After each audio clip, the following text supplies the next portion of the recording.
He shivered in the snowy night. It was wickedly cold.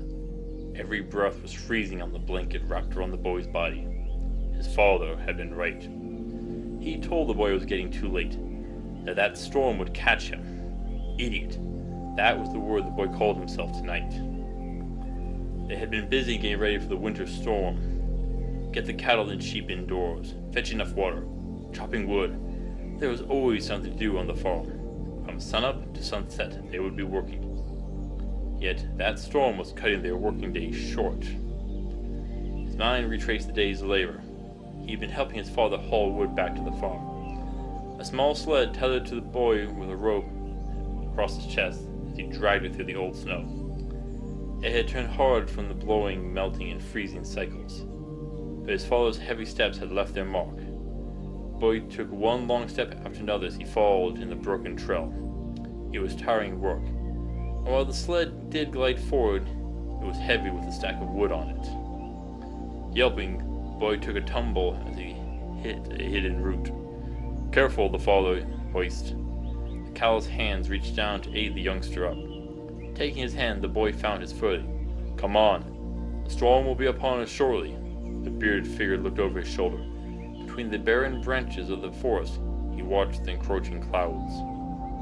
Right, the boy agreed. With a tug of the sled, the rope snapped. He looked back with his mouth open wide. Take what you can in your arms. We'll keep going. We won't have time to come back. But, Dad, we need the wood. We'll manage.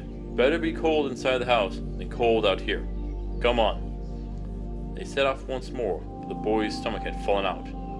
If they got cold tonight, it would be his fault. A crazy idea brewed on the whole trip home. As soon as they arrived, he dropped the wood, grabbed another rope, and fled back into the forest. Just as the first snowflake arrived, he did all this without catching the eye of his father or his mother. That is how he ended up in the woods at night.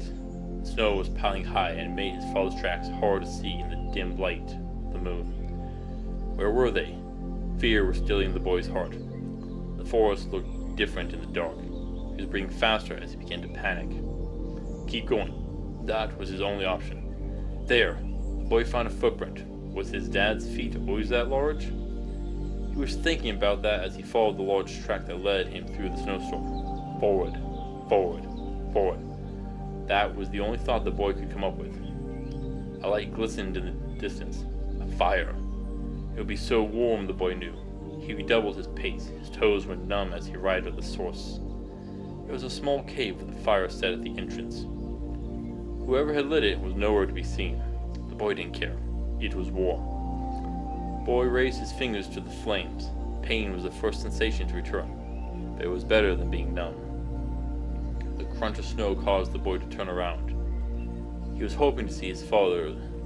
Surely he would be chewed out for going out, but... oh, that wasn't his father. It was way too big. No, this was huge and covered in heavy fur. Oh, and the smell. The figure let out a horrifying cry. That was the last thing the boy remembered before blacking out from fright. Standing over the defenseless child was the Sasquatch. Hello, and welcome back to Mythical Philology. I am your host, Jason Diogos. Today we are addressing something that may or may not exist on Earth. The Sasquatch, the Bigfoot. It has a dozen names. Come, sit a while, we'll see what we can find today. What is a Sasquatch? It is a human figure that is taller and covered in thick hair. It is not known for having any magical abilities to speak of. It's just a large primate, like a bipedal gorilla or a hairy human. Not much to talk about there. Yet there is a question with Bigfoot. Could it exist on Earth? What would it take? There are two answers here, and they are very different. The first is the Sasquatch a single individual? The second is, of course, is it a population? One lone Sasquatch first, how about? What would it take to maintain a single individual?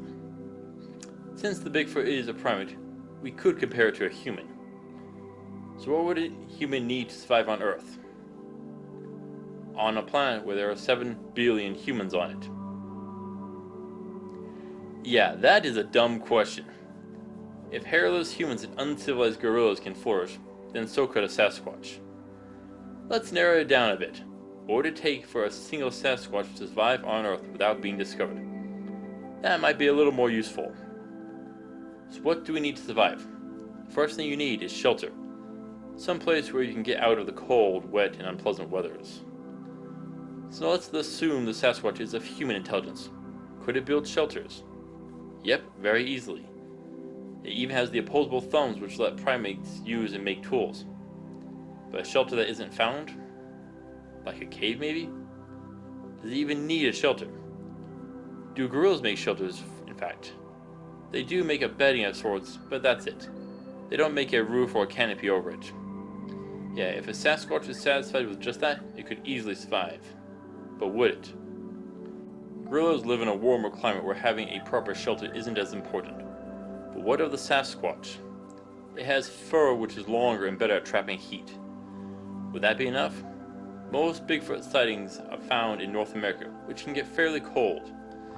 If so, the Bigfoot would probably have a fat layer to help it conserve heat and store nutrients. Then maybe we could do better without having to build a shelter. What about food and water? How much do you need? For a human, you need about 1/2 acre of land per person per year to produce food. Okay, that's a rough amount of food that you would need, but that food isn't all needed at once. Nope. You can forage for a little bit each day. So what would a Sasquatch need daily? Humans need about 3 to 5 pounds a day. Since the Sasquatch is bigger, let's go for 7 pounds of food each day. That's not too bad, particularly if you include fish, birds, and small reptiles on the menu. Hey, bears actually need even more than that, and they can maintain their populations in the same area. So yeah, a single Sasquatch, it wouldn't even be a challenge to maintain that sort of diet. Okay, what about population? How many would you need? You need enough individuals to prevent inbreeding depression. You know King Tut? He was the result of inbreeding depression and had multiple birth defects, including malformed feet and difficulty walking. You see just as many examples of this in every single culture throughout the world, and it always results in drastic decreases in birth rates. So how many people are needed to prevent this? There are several studies which have looked to address this. The two extremes are 100 individuals at the least and 10,000 at the most. The difference is based on population survival, genetic variation, and a few other factors, a lot of it being really difficult to go over. Now, let's look at the larger option first. Could a population that large exist and not be discovered in North America? It would be a very low chance. With 100 individuals and a clever survival skill and stealth skills, it is quite possible. Now, how would we prove if such a population even exists? To prove that they do, we'll need DNA and photographic evidence, neither of which we have at that point. Oh, we have people who claim they have it, but none of that is 100% viable at this point. If we want to prove they do not exist, however, what we would need to do is photograph the entire region, including every canyon and cave in one single second. Yeah, that's financially impossible. Sasquatches are often suggested to be able to use stone tools, showing some form of intelligence. I would rather overestimate their intelligence and put them at a minimum of human level. So combat-wise, they will use stealth. Yep, that will be their specialty. That and their superior strength. Don't try fist-fighting them, or you may lose a few teeth if you're lucky.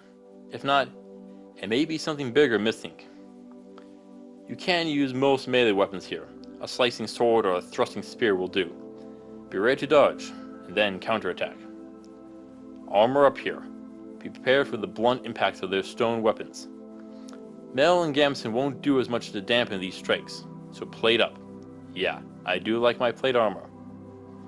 Range, now that's what you need here. Arrows will pierce the thick fur and go right for the organs. That would be your best trick. Pull out the master trackers and archers you have, set up some traps, and wait. Be patient. Magic is also useful here. Fire can spread through the fur, but it can also spread to the forest if you're fighting in it. So I would have some water on hand. If you're after genocide, you could have an alchemist or a necromancer that can create a disease that can spread through their population. If you want to bring it in alive and prove they exist, don't do any of that. Nope, not at all. Yes, use sleep darts and arrows, spells of slumber. Or you can do what I did and bribe one with some jerky. Don't get me wrong, I did have my sword hidden under my cloak when that Sasquatch walked into our camp that night. Honestly, most Sasquatch attacks are tied to when you come too close to their encampment. If you back off, they may let you go, if you are lucky. They don't want you to run home and tell everyone else what you have found. As Sasquatch can be a dangerous foe, but if you handle it well, they're not that bad.